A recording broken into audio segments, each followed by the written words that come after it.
jeune retraité, j'étais directeur de communauté de communes. Dans le cadre de mes fonctions, j'ai favorisé l'implantation de parcs éoliens. Ce n'est pas ce dont je suis le plus fier d'ailleurs, parce que je me suis rendu compte très rapidement que c'était une catastrophe pour les territoires ruraux. Et j'ai mesuré donc les incidences de ces implantations sur le territoire. Ce qui m'a amené donc à approfondir la question et à me rendre compte qu'on était face à une énorme imposture.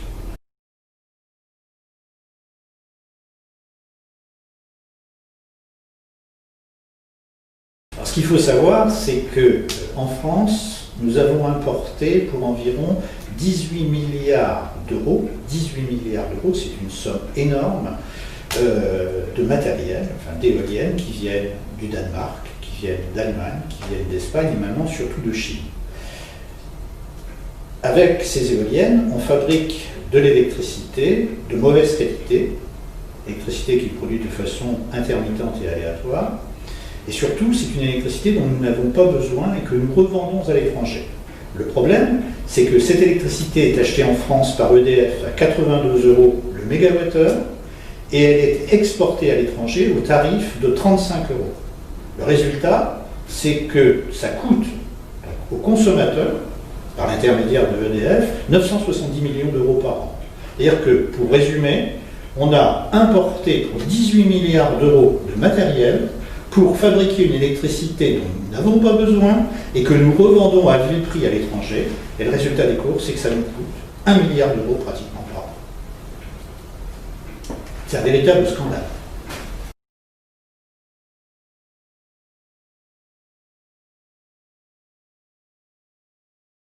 Aujourd'hui, la production d'électricité en France est assurée à hauteur de 80% par le nucléaire, 12% par l'hydraulique, les grands barrages. Ça veut dire que la majeure partie de la production d'électricité en France est totalement décarbonée.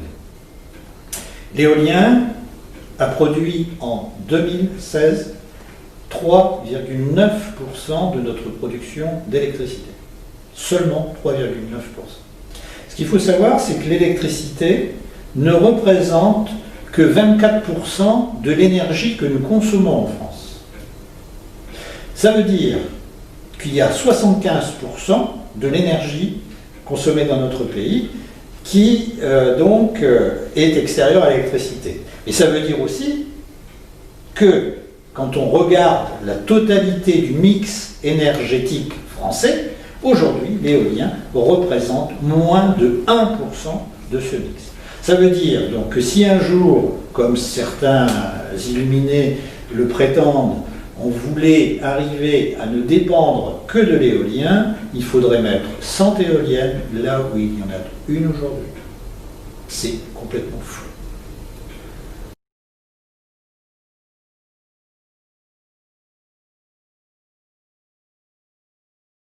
En gros, si vous voulez, ce qui est fou, c'est qu'aujourd'hui, on n'installe pas les éoliennes là où il y a le plus de vent.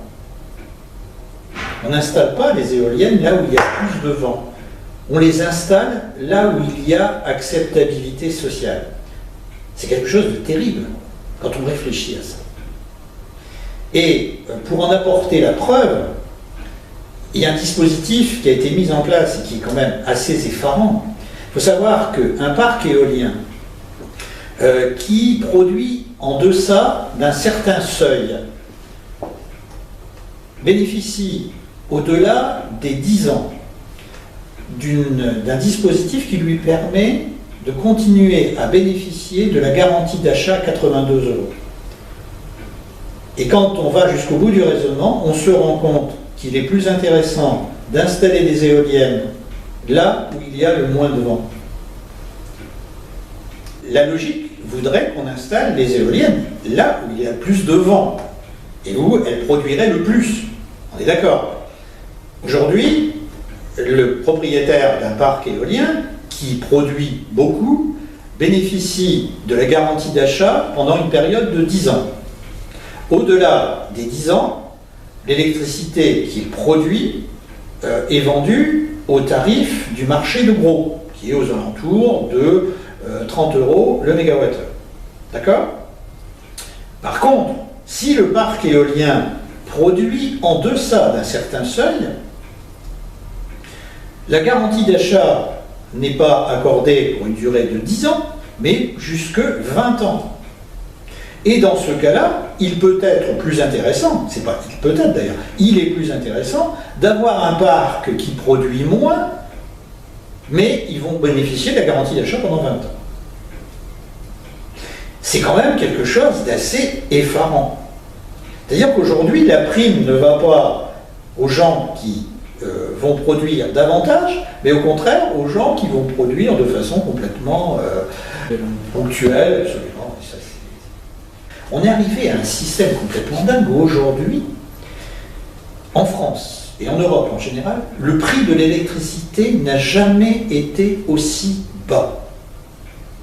Et, paradoxalement, il n'a jamais été aussi cher pour le consommateur. Tout ça parce que vous avez des margoulins qui s'en mettent plein les poches. Aujourd'hui, vous avez des dizaines de milliers de ménages en France qui sont confrontés aux affres de la précarité énergétique, qui ont le choix entre se chauffer ou manger, pendant que vous avez des fonds de pension qui se font des milliards chaque année sur le dos de ces gens-là.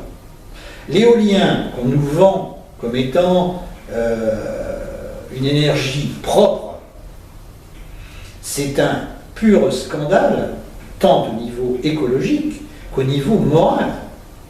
Aujourd'hui, on est en train d'emmener des dizaines, voire des centaines de milliers de ménages dans une misère noire, en plus de menacer leur santé, tout ça pour satisfaire les appétits financiers de lobbies, de fonds de pension offshore.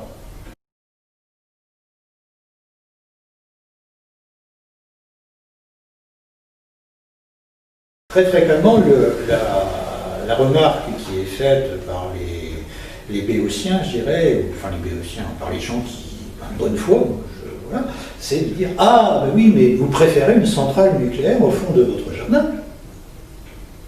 Préférez une centrale nucléaire au fond de votre jardin. C'est vrai que pour un tas de gens, considèrent encore aujourd'hui que l'éolien est susceptible de remplacer les centrales nucléaires. Et là, effectivement, on ne peut parler que de chiffres. Aujourd'hui, une éolienne de 3 MW, c'est vraiment les monstres, hein, les machines qui font 180 à 200 mètres de haut, arrivent à produire de façon totalement aléatoire, en une heure, l'équivalent de 0,6 MWh. Le calcul est facile à faire. Hein. Il suffit de prendre la puissance nominale de la machine, 3 MW, et de multiplier par ce que l'on appelle le facteur de charge, qui au niveau national, je disais tout à l'heure, était en 2016 de l'ordre de 18,5-19%. Donc multipliez ça et vous avez la production, j'insiste sur ça, hein, la production moyenne d'une éolienne. Dans le même temps, un seul réacteur nucléaire va produire de manière pilotable, c'est-à-dire à la demande, 1200 MWh. D'un côté, 0,6 MWh produit de façon aléatoire, de l'autre côté, 1200 MWh produit de façon pilotable. Quand vous savez qu'il y a 3 réacteurs dans une seule centrale, vous faites le calcul et vous allez savoir le nombre d'éoliennes qu'il faudrait mettre pour produire la même quantité d'énergie. Maintenant, imaginons qu'on installe effectivement ce nombre d'éoliennes, est-ce que pour autant on pourra arrêter la centrale nucléaire? Et la réponse, c'est non. Pourquoi? Parce que, encore une fois, la production d'énergie intermittente ne pourra jamais se substituer tant que nous ne disposerons pas d'un système de stockage d'énergie. Et s'il fallait en apporter la preuve, aujourd'hui en France, il y a un peu plus de 11 000 mégawatts d'éoliens installés en puissance nominale, ce qui correspond à 10 réacteurs nucléaires environ. Et à ma connaissance, on a arrêté aucune centrale, aucun réacteur. Donc on a là la preuve, effectivement, que en aucun cas, le nucléaire ne permettra, l'éolien ne permettra de se débarrasser du nucléaire.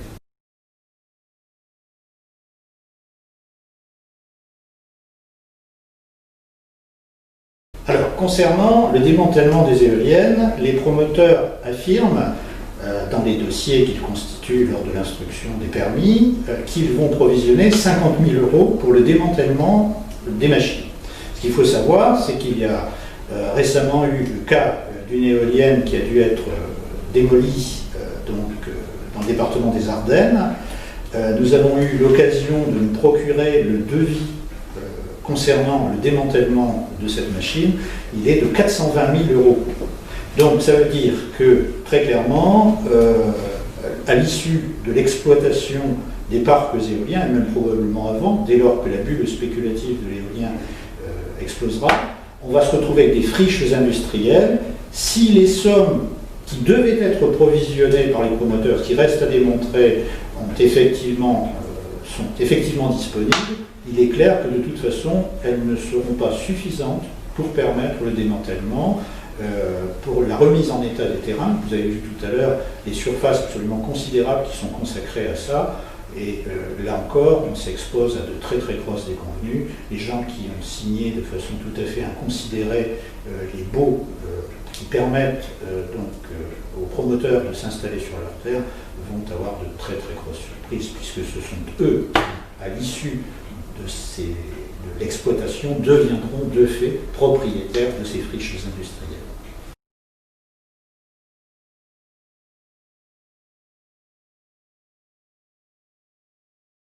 Alors, la bulle spéculative autour des projets éoliens. D'abord, il faut savoir une chose qui est assez surprenante, c'est que un parc éolien, c'est d'abord une affaire financière. Aujourd'hui, une éolienne de 3 MW coûte environ 4 800 000 €. C'est énorme. Un parc d'une dizaine d'éoliennes, c'est donc de l'ordre de 50 millions d'euros. C'est considérable. Et ces parcs s'achètent et se vendent sur le marché. Et vous avez des sociétés comme Ikea, comme Bricorama, qui sont propriétaires, qui achètent ça. Ça leur permet de faire de la défiscalisation, parce qu'il faut savoir qu'il y a, en plus des énormes avantages qui sont octroyés au niveau du prix d'achat d'électricité, il y a aussi des avantages fiscaux qui sont accordés. Et tout ça est parfaitement artificiel, on l'a vu tout à l'heure, c'est-à-dire qu'on est dans un système qui marche sur la tête. L'électricité, sur les marchés de gros, n'a jamais été aussi peu chère. Aujourd'hui, on est à 30-35 € le mégawattheure. Et pour le consommateur, elle n'a jamais été aussi chère. Tout ça parce que entre les deux, il y a des gens qui se sucrent allègrement. Le problème, c'est que ça ne va pas pouvoir durer. Il ne va pas durer parce que aujourd'hui, il y a tellement de gens qui sont au seuil de la précarité énergétique, quand ils ne sont pas en souffrir directement, que fatalement, à un moment, le système va exploser. Et c'est là que la bulle spéculative va se désintégrer.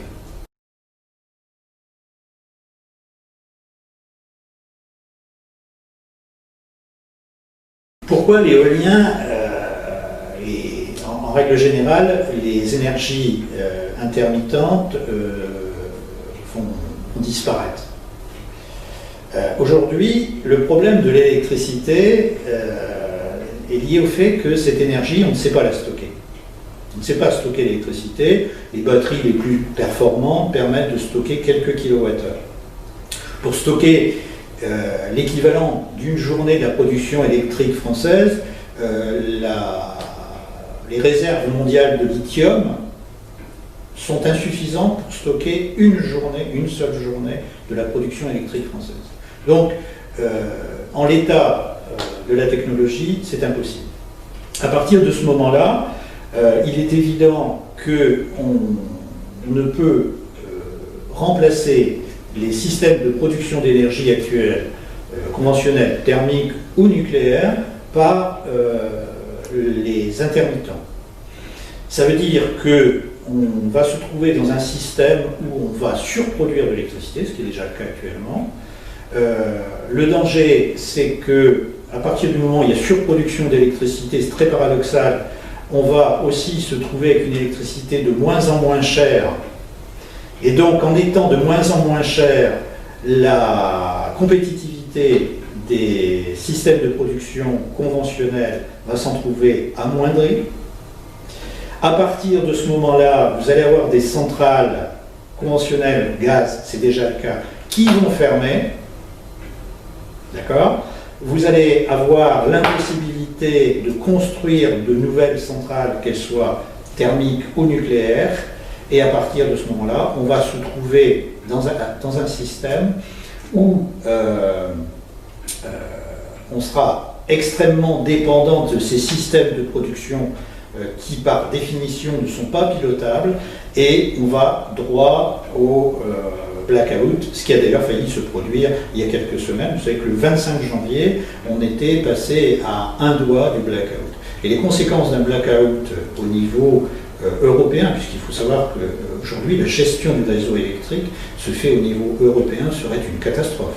Il faut imaginer que, en cas de coupure générale du réseau, d'effondrement du réseau électrique européen, on pourrait se retrouver pendant des journées entières, voire une semaine, sans électricité. Une semaine sans électricité au niveau des États qui composent la communauté européenne, ça veut dire qu'il n'y a plus rien au niveau économique. Il n'y a plus d'eau, il n'y a plus de finances, il n'y a plus d'internet, il n'y a plus d'électricité, enfin, il n'y a plus rien. Et il y aurait des conséquences économiques, mais sociales qui seraient monstrueuses. On n'imagine pas ce qui pourrait se passer.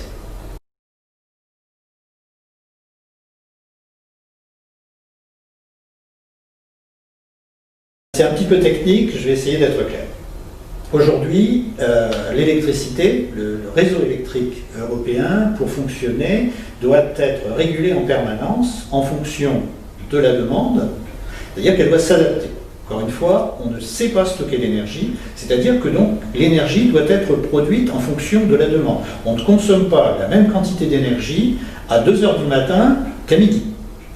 À partir de ce moment-là, il faut donc adapter en permanence, et c'est ce que font les gens qui ont à gérer le réseau électrique, c'est-à-dire que vous avez à la base les systèmes lourds, qui sont donc les centrales nucléaires, qui produisent ce que l'on appelle la production de base. Et puis vous avez l'appoint, qui est fourni par les centrales au gaz et aussi l'hydraulique. Ce qu'il faut comprendre, c'est que les énergies intermittentes, telles que l'éolien, ne trouvent leur place ni en base ni en pointe. Tout simplement parce qu'elles sont, par nature, imprévisibles et surtout non pilotables. À partir de ce moment-là, si on les intègre là-dedans, on risque de rendre de plus en plus difficile la gestion du réseau, et à partir du moment où la gestion du réseau est rendue impossible, on va se trouver dans une situation critique qui peut amener donc le fameux blackout, qui est entraîné soit par une surproduction, soit par une production insuffisante d'énergie.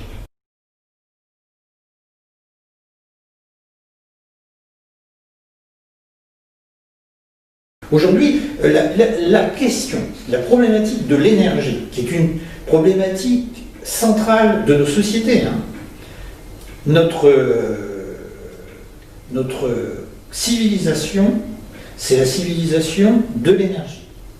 Si demain, nous n'avions plus d'énergie, c'est la fin de notre civilisation. Imaginez une seule seconde que nous n'ayons plus d'électricité, que nous n'ayons plus de carburant, que nous n'ayons plus de moyens de chauffage.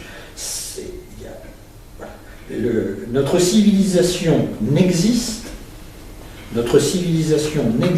où le progrès n'a commencé à sa course folle que parce que nous avons commencé à maîtriser l'énergie. Vous regardez l'histoire de l'humanité, il y a eu la maîtrise du feu, qui a été un pas considérable, Et puis ensuite, quand on arrive, on va griller un petit peu les étapes, au 19e siècle, la première révolution industrielle qui est liée au charbon. Et puis ensuite, cette évolution, à partir du moment où on a maîtrisé le pétrole, enfin, on a disposé du pétrole, l'énergie disponible en permanence et à un prix raisonnable, tout ça a fait que notre civilisation est ce qu'elle est aujourd'hui. Si demain, l'énergie n'était plus disponible de façon permanente ou disponible à un prix pas trop important, nos civilisations vont s'effondrer.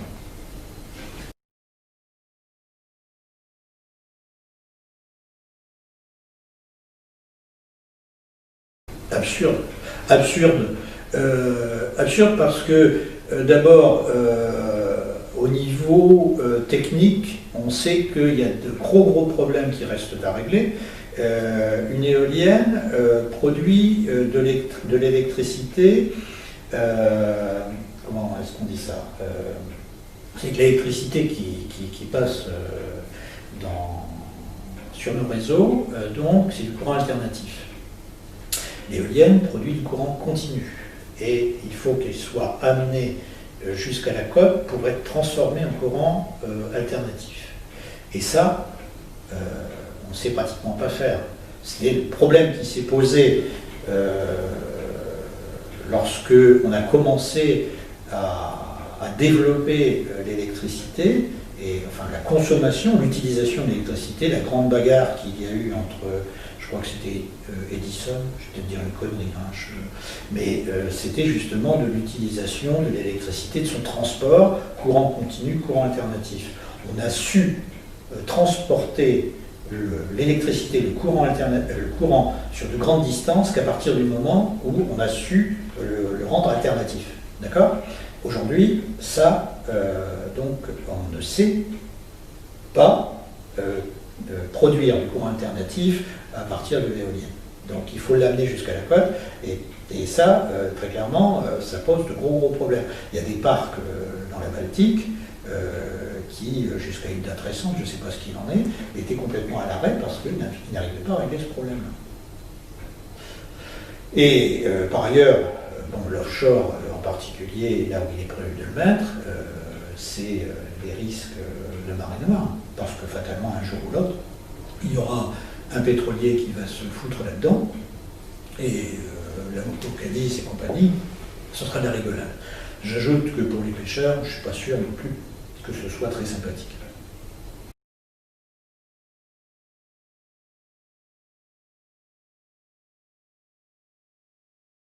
C'est quelque chose qui tombe sous le sens.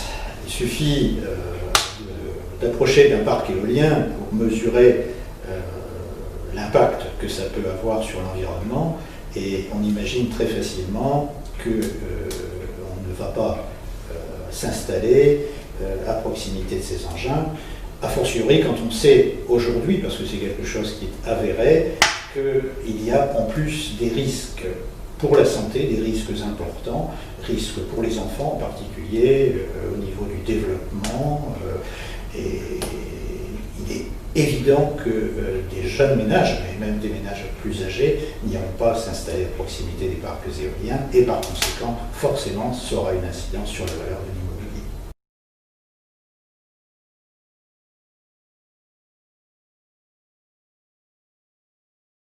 C'est difficile à chiffrer. Ce qui est certain, si vous voulez, c'est que, par exemple, on le voit dans les villages, comme tout à l'heure nous sommes allés en Guilcourt-le-Sard, ce que j'expliquais tout à l'heure, on ne va pas s'installer dans un village comme ça. On ne peut pas imaginer d'aller faire construire, ni même d'acheter une maison au-dessus de laquelle vous avez 5, 10, 15 engins de 150, 200 mètres de haut qui clignotent jour et nuit, qui font du bruit. Alors maintenant, chiffrer ça, on estime, mais ce sont des évaluations, c'est très difficile, entre 20 et 30% la perte de la valeur du bien. Mais au-delà de ça, ce qu'il faut comprendre, c'est que quelqu'un qui vient s'installer dans un village, ce qu'il vient chercher, c'est une qualité de vie.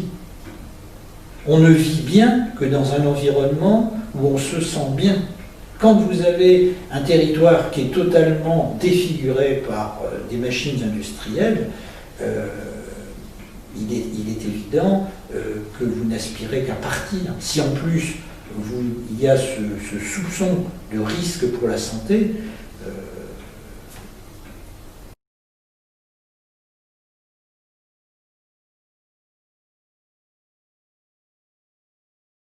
la question que vous posez, c'est la question de la fiscalité. Alors c'est un sujet qui est extrêmement complexe. Y répondre comme ça, c'est un petit peu difficile parce que chaque cas de figure est un cas particulier selon que la commune où les éoliennes seront installées dépend d'une communauté de communes à fiscalité intégrée ou à fiscalité additionnelle. Moi, ce que je sais, c'est que j'ai fait une étude comparative de l'évolution de la taxe d'habitation sur des communes où il y avait des parcs éoliens qui étaient installés depuis au minimum 7-8 ans pour avoir le recul nécessaire.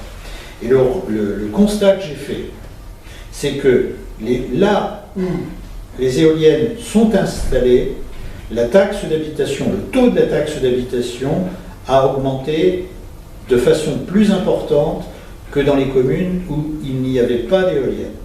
La raison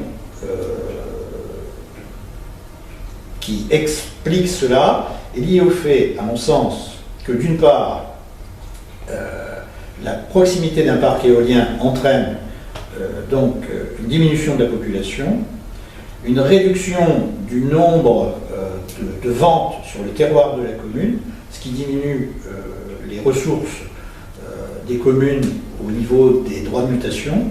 Par ailleurs, il y a un phénomène qui se produit aussi, en particulier qui affecte les plus petites communes, c'est que dès lors qu'une recette, un tant soit peu importante, est apportée en termes de fiscalité, il y a un dispositif qu'on appelle le FPIC, le Fonds de péréquation intercommunale, qui fait que ces communes-là doivent reverser au pot commun. Et le résultat, c'est qu'à la sortie, il ne leur reste pratiquement rien.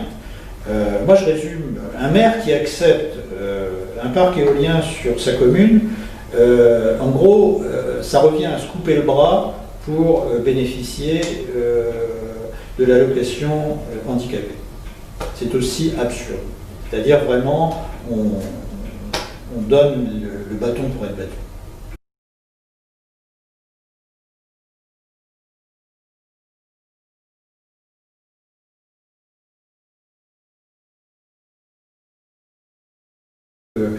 Je suis allé, tout en étant relativement perplexe par rapport à ça, parce que, bon, vous l'avez compris, moi je focalise plus sur des questions liées à la technicité, liées à l'économie. La santé, je me disais, bon, je suis assez cartésien, j'ai besoin de voir. Je suis sorti de cette conférence, j'ai marqué, hein, je vous assure, parce que ce que j'ai appris, ce que j'ai vu m'a fortement impacté.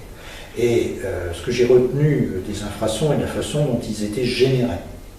Donc en fait, l'infrason est créée par la décompression, enfin la compression et la décompression de la masse d'air qui se trouve compressée entre le mât de l'éolienne et la pale. Quand on sait que la pale fait la longueur d'un terrain de football, c'est vrai que le volume d'air qui est compressé, et donc la quantité d'énergie qui part ensuite, hein, est considérable.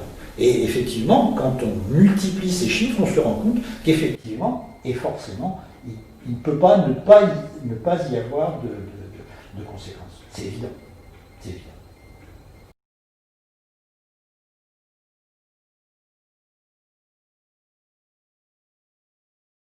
Le syndrome éolien, c'est l'ensemble des symptômes qui sont ressentis par les habitants, les riverains des parcs éoliens.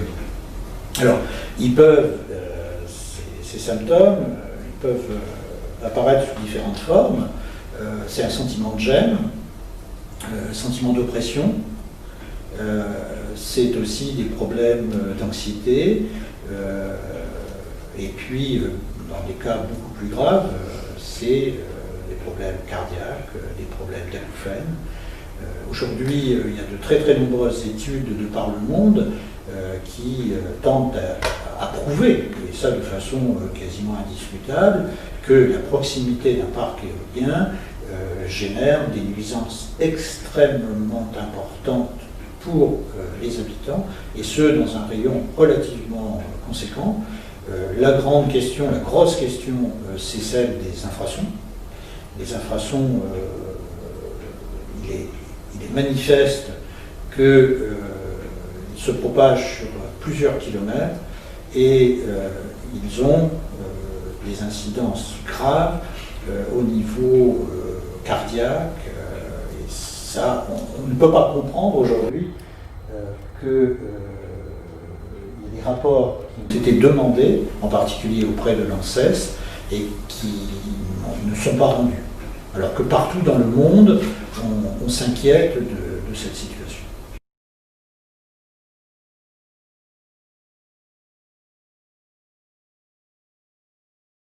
Alors, il y a un certain nombre de personnes que j'ai eu l'occasion de rencontrer qui effectivement se plaignent de ce syndrome, sous différentes formes. J'ai eu aussi l'occasion de lire dans un rapport d'enquête auprès d'un commissaire enquêteur pour un parc éolien en projet, donc des personnes qui avaient signalé leurs difficultés à proximité du parc, en particulier celui de Marle-sur-Cère par exemple.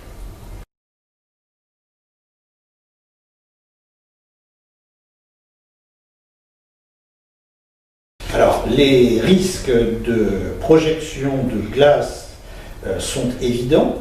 Il y a d'ailleurs un certain nombre de cas qui sont avérés. Il y a même déjà, on a vu des reportages sur Internet de gens qui se promènent sur des chemins à proximité des éoliennes et qui voient voler des morceaux de glace, des gros morceaux de glace. Sur les pales, donc l'eau va se transformer en glace compte tenu de la vitesse des pales en plus, donc, qui accélère ce phénomène-là. Et évidemment, compte tenu aussi de la vitesse de rotation, ces morceaux de glace sont projetés à des distances qui atteignent très facilement 300, 400, 500 mètres. Et après, effectivement, donc, il y a aussi, on a eu l'exemple, je crois que c'était un Uru récemment, donc d'éoliennes dont les pales se sont désintégrées. On a ici, tout près de chez nous, à Plaine-Sèvre, un parc qui est construit depuis 2007-2008, et on a vu récemment des entreprises intervenir pour colmater les brèches sur les pales.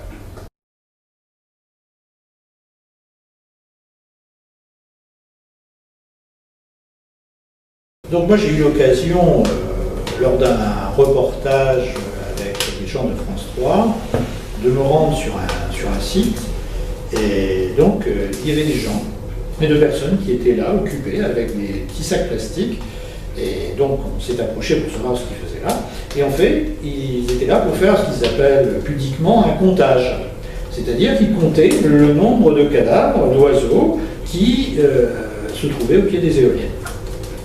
Et ce qui est drôle, c'est que lorsque le reporter, le caméraman a proposé de filmer ces gens-là, ils ont répondu non, non, hors de question, vous n'avez absolument pas le droit, si vous le faites, la société va engager des poursuites à votre encontre. Donc on mesure là aussi la transparence qui règne dans ce domaine-là. Ce qui est évident, effectivement, c'est que les éoliennes massacrent qui met lieu des dizaines, des centaines et des milliers d'oiseaux, sans parler aussi du drame pour ce qu'on appelle les chiroptères, les chauves-souris. Les chauves-souris sont les principales victimes des éoliennes par rapport à un phénomène qu'on appelle le barotraumatisme. Barotraumatisme, c'est donc la dépression qui est causée par le passage des pales et ça a une incidence sur le poumon des chauves-souris qui, donc, pour le coup, implose. Et donc, on a aussi des dizaines de chauves-souris qui disparaissent comme ça en raison de ce qu'on appelle donc, ces fameux barotraumatismes. Il faut savoir que les chauves-souris, d'abord, ce sont des espèces qui très souvent sont en voie de disparition. Ce sont des espèces qui sont extrêmement utiles à l'agriculture, puisqu'elles détruisent une grande partie des insectes nuisibles. Hein. Et le drame, c'est que plus il y a d'éoliennes, moins il y a de chauves-souris, et plus on utilise d'insecticides. Encore une fois, on mesure là tout l'intérêt de l'éolien en matière d'écologie.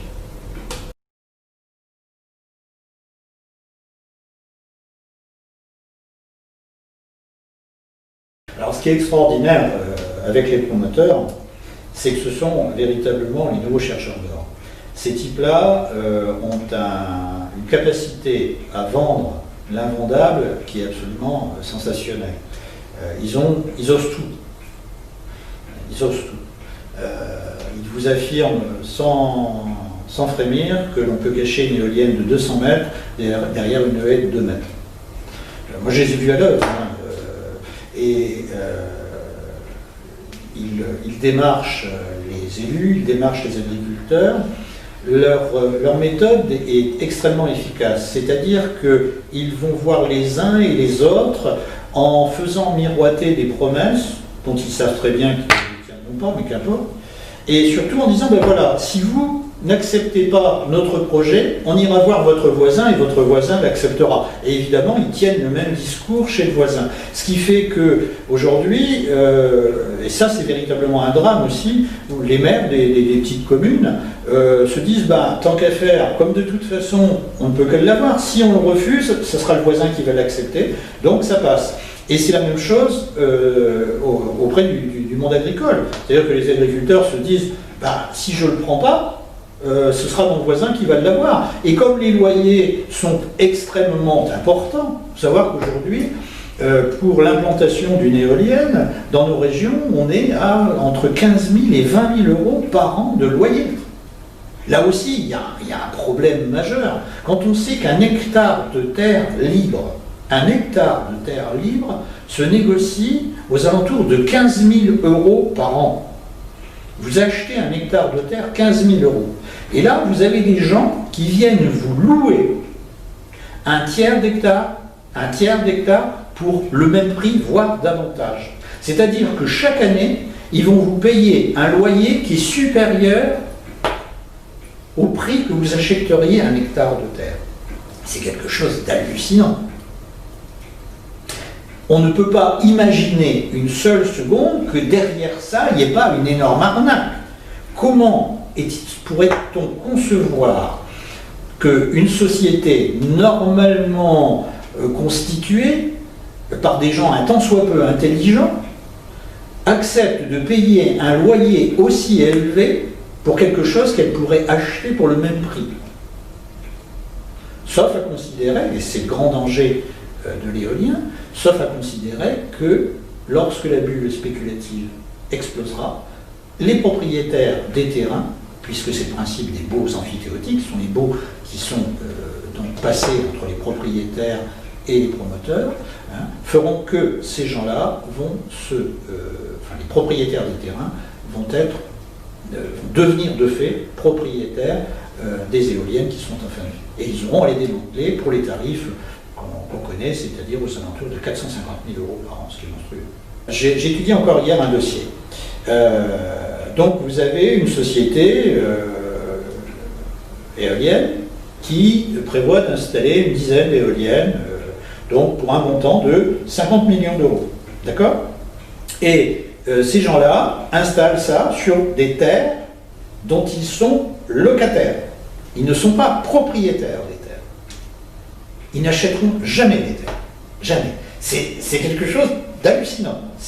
Vous imaginez, vous faites construire une maison sur un terrain qui ne vous appartient pas. Ces sociétés-là construisent un parc éolien de 50 millions d'euros. Le capital social de cette société est de 10 000 euros. Les banques acceptent de prêter à ces gens-là. C'est en gros, demain vous faites construire une maison de 10 millions d'euros et vous avez en tout et pour tout, comme apport personnel, 10 000 euros. Allez voir les banques, essayez de trouver une banque qui soit disposée à vous prêter la différence.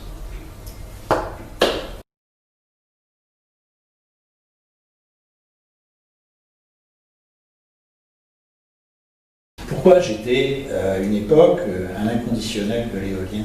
Parce que j'ai cru à la propagande qui nous était livrée à la fois par les promoteurs, à la fois par les médias, qui nous disaient, voilà, vous allez bénéficier d'un système de production d'énergie qui va vous permettre de vous débarrasser du nucléaire. Extraordinaire, moi je peux se débarrasser du nucléaire, et en plus, ça va procurer des revenus à nos communes. Dans nos zones rurales, où tout est à faire, où on gère la misère au quotidien, c'était la promesse de lendemain qui chante. Dans la réalité, on se rend compte très rapidement que, évidemment, ces promesses-là, les promoteurs ne les tiennent pas. Que le nucléaire, évidemment, ce n'est pas en plantant 1000, 10 000, 100 000 éoliennes qu'on s'en débarrassera. C'est absolument impossible. C'est là qu'il y a une véritable imposture. Les gens qui, comme moi, on croit ou ont cru à l'éolien, se font rouler dans la farine. Ce qui est dramatique dans le domaine de l'éolien, c'est que justement, on n'organise pas de débat. Ce qui est dramatique au niveau de l'éolien, c'est qu'on nous sert, ou on nous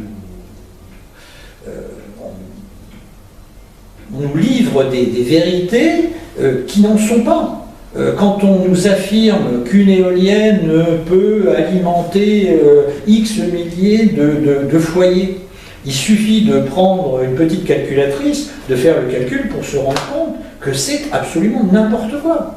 Absolument n'importe quoi. Mais le drame, c'est qu'aujourd'hui, justement, il n'y a pas cette réflexion de fond. Il faut être confronté au problème de l'éolien pour à un moment se dire, mais bon sang, qu'est-ce qui se cache derrière ça? Et à partir de ce moment-là, quand vous grattez un petit peu, vous vous rendez compte très très rapidement qu'on est dans le déni le plus total.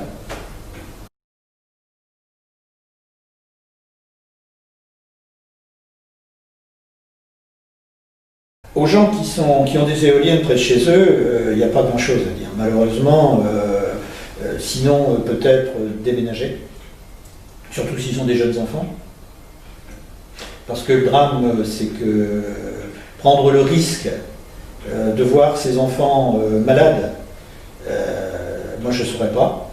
Enfin, Dieu merci, j'ai plus de jeunes enfants, mais je crois que si aujourd'hui le problème se posait, je m'interrogerais. Et pour les gens qui vont être confrontés à ça, il faut se défendre, il faut alerter, il faut s'informer d'abord. Parce que je pense que la première des démarches qu'il faut faire, c'est ça, c'est se renseigner, c'est éviter de prendre comme une vérité révélée ce que nous servent les promoteurs. Il faut savoir se défendre, il ne faut pas accepter l'idée qu'on ne peut rien faire. Il faut créer des associations, il faut monter au créneau, il faut alerter les populations. Lors des enquêtes publiques, il faut faire remonter l'idée que ce n'est pas bon, il faut alerter les élus, et puis il faut se mobiliser. Aujourd'hui, il y a une prise de conscience qui est en train de s'opérer en France. Dieu merci, et j'espère que ça va continuer comme ça. Dans les semaines et mois à venir, il va y avoir de nombreuses manifestations, puis il y a aussi des échéances électorales qui se profilent, et les candidats vont avoir à se positionner par rapport à ça. Et je pense que malheureusement, je dis bien malheureusement, les choix de certains candidats seront déterminants par rapport au vote d'un certain nombre d'électeurs.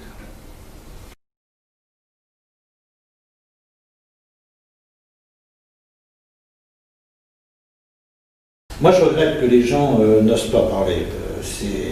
C'est vrai que ce constat-là, je l'ai fait à plusieurs reprises, effectivement.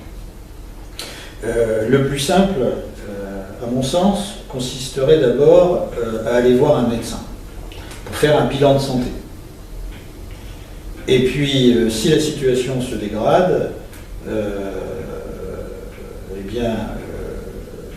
refaire un nouveau bilan de santé et essayer de corréler ça à la proximité des éoliennes. C'était ce que préconisait Alain Bélim. Et je crois qu'effectivement, ça fait partie des choses qui devraient être faites systématiquement dès lors qu'il y a construction d'un parc éolien à proximité. Donc un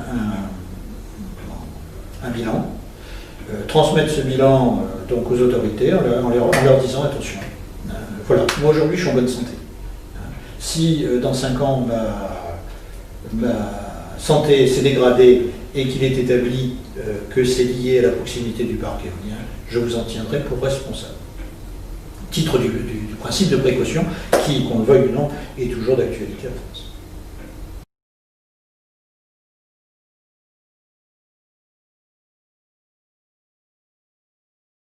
On a une ministre de l'énergie.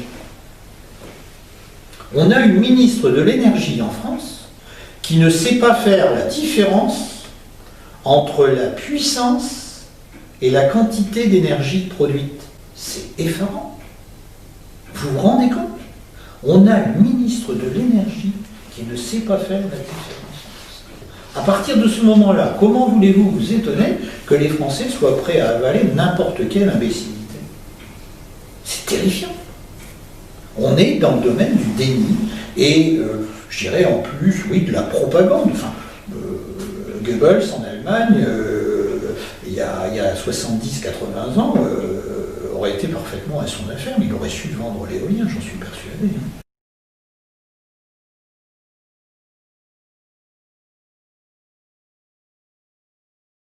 Le principal danger pour l'éolien, pour les promoteurs éoliens, ce sont les gens qui se sont posés des questions, les gens qui sont un tant soit peu informés. L'éolien prospère là où il y a acceptabilité sociale. L'acceptabilité sociale, ça veut dire quoi?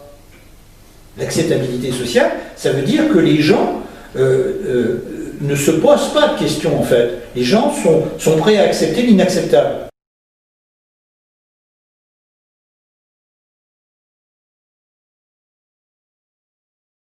Aujourd'hui, on livre des territoires entiers à des spéculateurs sans se poser la question des conséquences à moyen et long terme.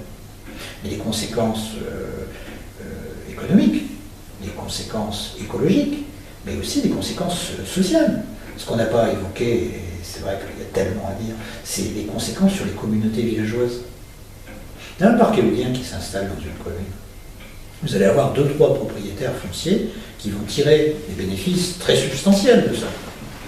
Puis vous allez avoir 200-300 habitants qui, eux, vont souffrir tous les jours de la proximité de ce parc, qui vont voir le résultat d'une vie de travail anéantie, qui vont vivre dans la crainte de voir leurs enfants malades, qui n'auront plus envie de vivre dans ce territoire, mais qui seront coincés parce qu'ils auront une maison qui est invendable. Vous imaginez les relations qui... Et aujourd'hui, on assiste à ça partout. J'avais une réunion de conseil municipal hier soir dans mon village. Le maire a trompé l'ensemble de son conseil municipal en signant avec les promoteurs. Je peux vous dire qu'il y a une ambiance épouvantable.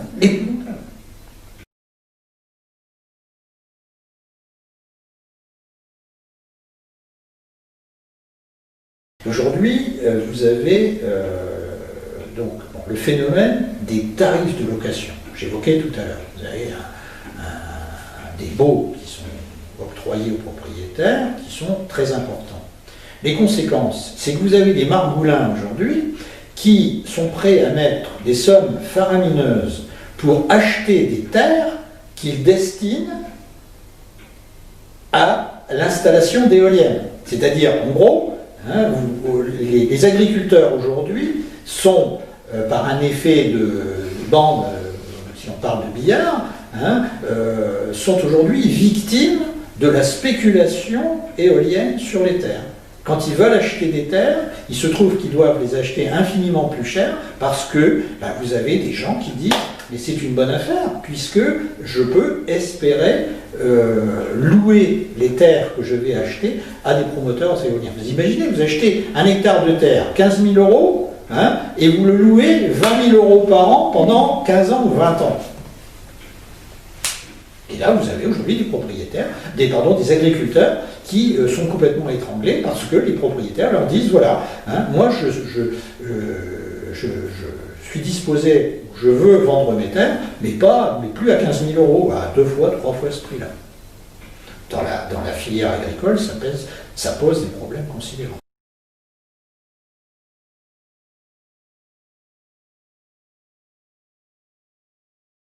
Ce qui me gêne le plus dans cette industrie, c'est le fait que,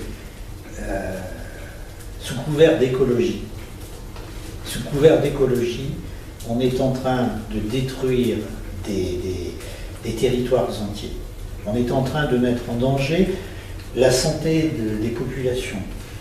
On est en train de détruire le patrimoine. On est en train de détruire la faune et la vie faune. Et ça c'est complètement insupportable. Il y a une hypocrisie derrière ça qui moi, m'est totalement insupportable. Totalement insupportable. Pour moi, l'éolien, c'est vraiment le symbole du mépris d'une certaine caste, d'un univers politique, d'une nomenclatura à l'égard des petites gens, à l'égard du monde rural. Je crois que c'est vraiment un symbole de ce point de vue-là. Et si on y prend garde, malheureusement, effectivement, les réactions sur le terrain, il faut s'attendre à des choses, je dirais, des réactions très brutales. Je pense qu'on n'échappera pas à ça parce que le degré d'exaspération des populations est considérable. Et ce qui est dramatique, c'est aussi qu'aujourd'hui, par exemple, dans notre Picardie, ce que nous voyons ne représente que la moitié de ce qui sera construit de façon certaine. Et quand on voit déjà les dégâts, c'est inconcevable. C'est inconcevable. Voilà.